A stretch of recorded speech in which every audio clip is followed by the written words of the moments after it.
Mercredi 30 décembre 2020, première destination, le Gabon avec le quotidien L'Union. Constitution, c'est fait, annonce le journal. Sans surprise, le Parlement réuni en congrès a adopté hier à une écrasante majorité le projet de révision constitutionnelle proposé par l'exécutif. 26 articles, dont celui relatif à la vacance de la présidence de la République, étaient concernés par cette réforme visant à combler certains vides juridiques liés à des événements ayant impacté la vie de la nation ces 2 dernières années. Ce qui n'est pas passé et qui risque ici de soulever beaucoup de polémiques, c'est l'introduction d'un module sur l'homosexualité et ou le genre à l'école. Nous sommes au Sénégal avec le Sud Quotidien. Les syndicats s'érigent en bouclier. Éducation sexuelle pro-LGBT à l'école, titre Réumi Quotidien. Le Sénégal dit niet à l'UNESCO. Une alerte avec le quotidien Covid-19, mise en garde contre la hausse des cas.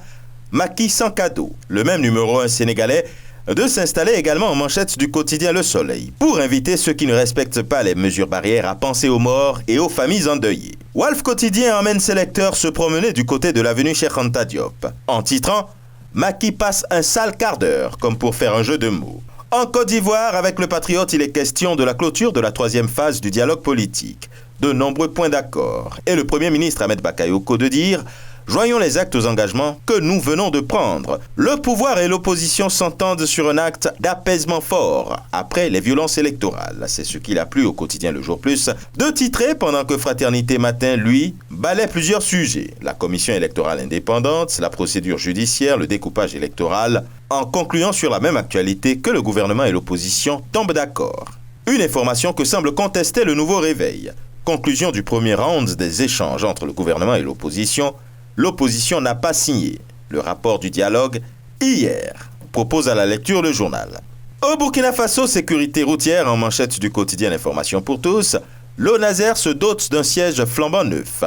Et maintenant au Bénin, le matinal s'intéresse au discours du président Patrice Talon sur l'état de la nation. Le numéro 1 béninois rassure que le Bénin va plutôt bien, même si de nombreux efforts restent à poursuivre.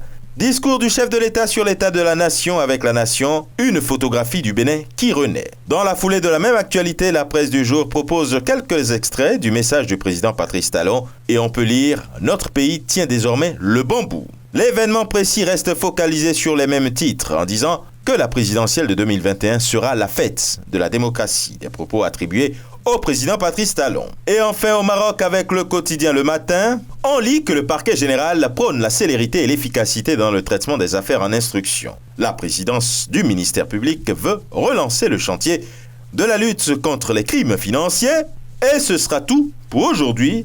Mais encore, prudence, vigilance et surtout, n'oubliez pas les gestes barrières. À demain.